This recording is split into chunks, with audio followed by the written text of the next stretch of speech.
Oh,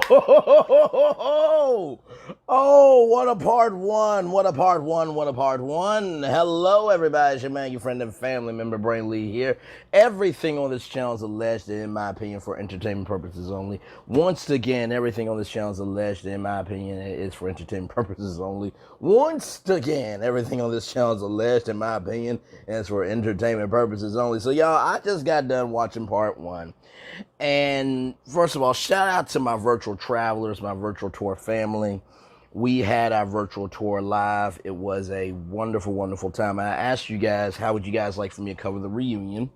Because I really am about creating this connection with you guys and being authentic in the connection that we're creating. So you guys said, do a video of the emotionality behind it, what I thought the themes were in this reunion, and then go live to break down the episode. So that's exactly what we're going to do. And child, let's get into it. So one thing that I saw was selective outrage.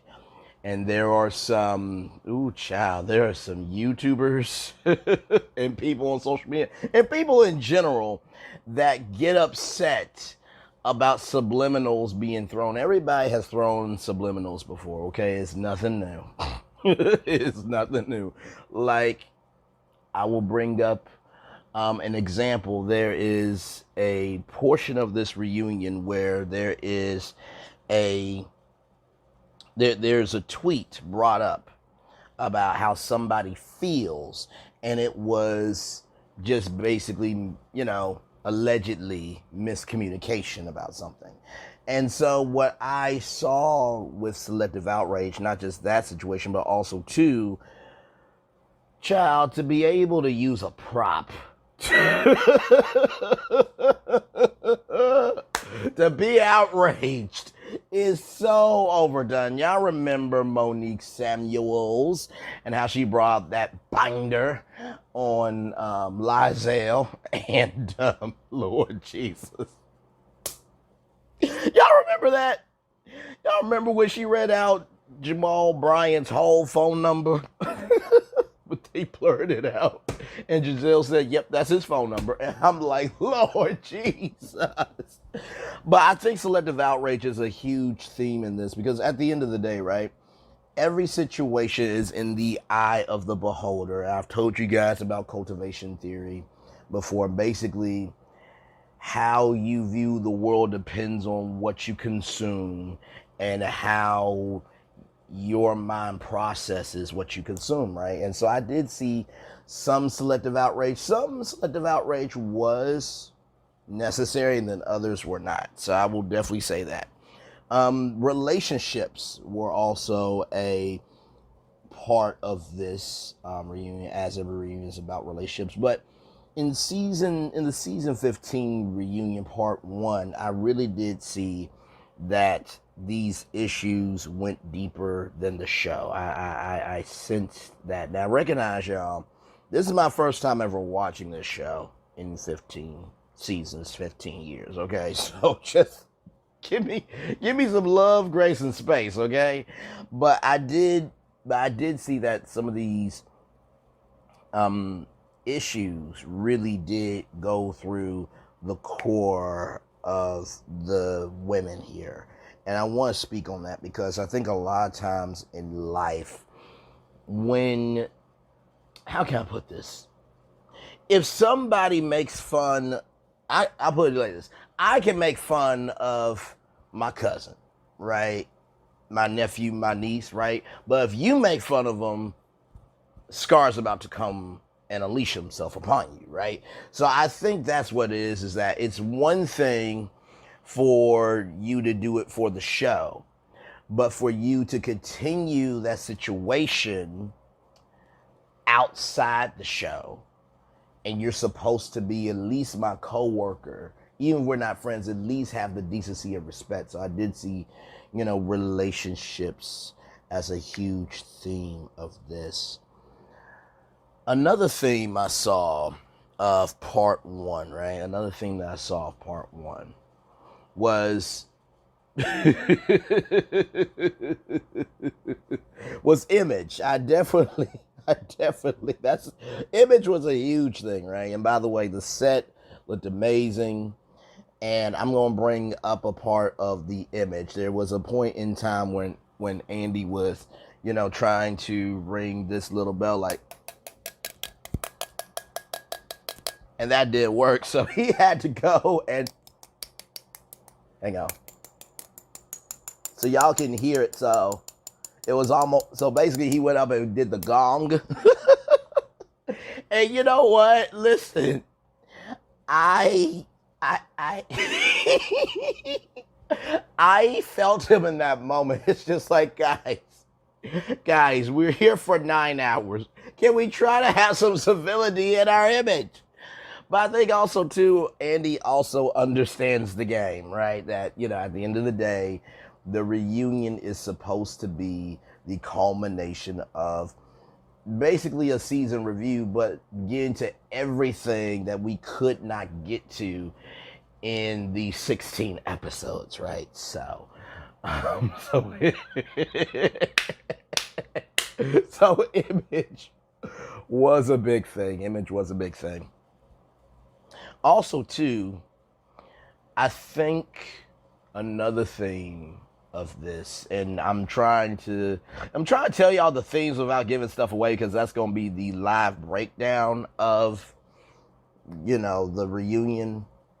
But another thing too is communication, right? Because some people feel that in a particular part of this reunion that a message was distributed to somebody that was outside the group. And this is how I genuinely feel about, from the emotionality of it. I'll talk about the breakdown of, the dynamics and everything. This is how I feel about it. Emotionally, I understood why the move was made, right? If you're going to talk about somebody, I think that person has the right to, speak on it.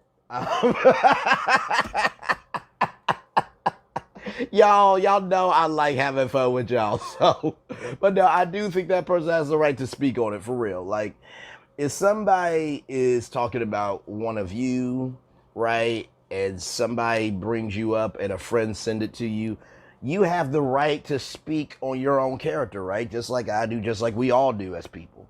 So communication definitely is another theme in this. And I'm trying to think of one more thing, y'all. Y'all, it was so much. Oh, I got the last thing. The last thing is self-worth. Right? Now, we all know that the strike is still ongoing, right? That writers and actors are trying to get paid their dues, their worth, and their capital. And there was a moment where, a cast member was talking about, if it isn't this or that, then I don't want it. But also understanding that she is a artist, and that, she does things for the cause, but also she has value. And I think that's really important too, to recognize that, hey, listen, at the end of the day, or as I like to say, rather, at the beginning, middle, and end of the day, just because I can do something doesn't mean I have to accept it. I'm going to say it again. Just because I can do something doesn't mean that I have to accept it. And allegedly, the check was for, 5 figures, right? But it was a low 5 figures. Still, either way, the fact that this person got taken care of is what should be celebrated. And I've come to recognize on this show that it's about the logistics. The logistics and the interpretation I'm trying to think of the word, y'all. Lord help me. Lord help me. The optics. There we go. Optics are definitely used and utilized. Optics are used and utilized, right? How if somebody is having success, you will find anything to poke a hole in that success to have a point in the conversation. So optics definitely was another theme. So those are the themes that I saw emotionality wise in part one. I hope I did a good job with this. This is my first time actually doing a kind of a regular schmegular breakdown of the emotionality behind the episode. And I just want to say a quick shout out to Observe. Y'all may know him for And Let It Play. Dun dun dun dun dun dun dun dun dun dun dun dun dun dun dun dun dun dun. He is amazing with body language commentary. He really, really is. So y'all check out Observe. He is great on that. And the reason why I wanted to do a video on the emotionality of part one, and I will do another video on the emotionality of part two of the themes that I saw, is because at the end of the day, being a consumer of content and being a viewer of content are two completely different things. Viewers view the show for what it is. It's on for that hour, and they're done. Consumers consume the show, consume the after shows, they consume the blogs, they consume themselves in the comment section. So consumers take in the experience, viewers take in the moments. Oh, what a word. The consumers, embrace the experience, viewers take in the moments. And I'm just going to be real. Everybody's a viewer and consumer in some capacity in life and social media.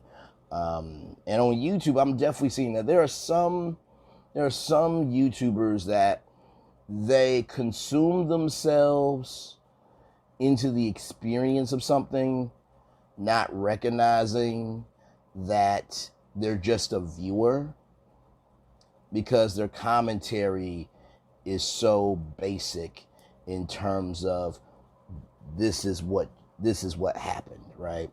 So what do I mean by that? Some YouTubers are trying to, behave like a consumer when they are a viewer.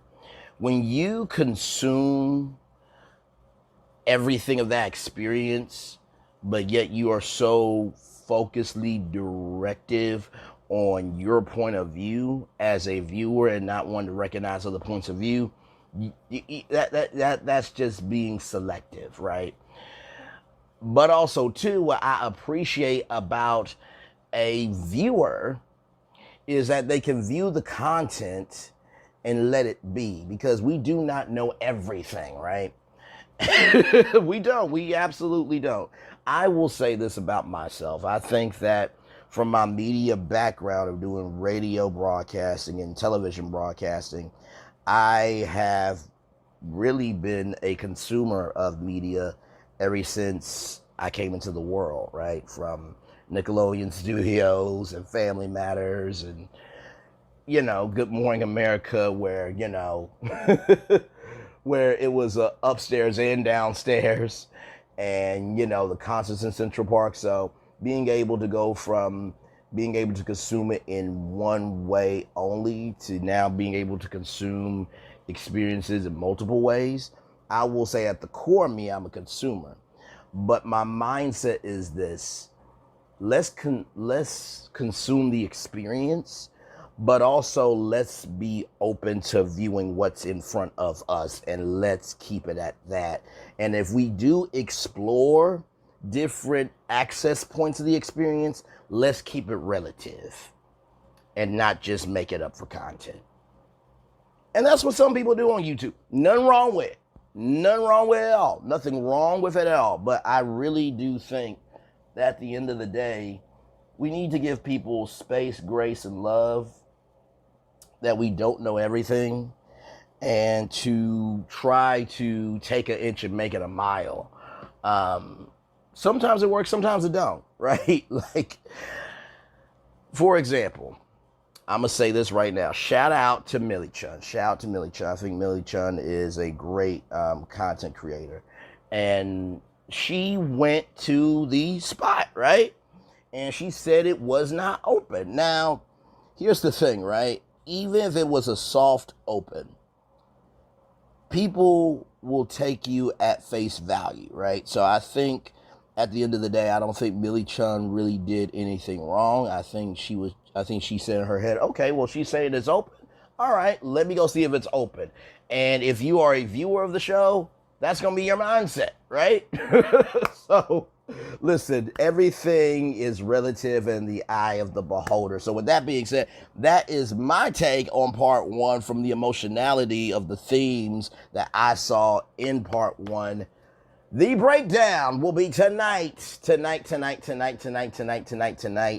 at 7 p.m. Eastern on the Braylon Lee YouTube channel. And like I said, thank you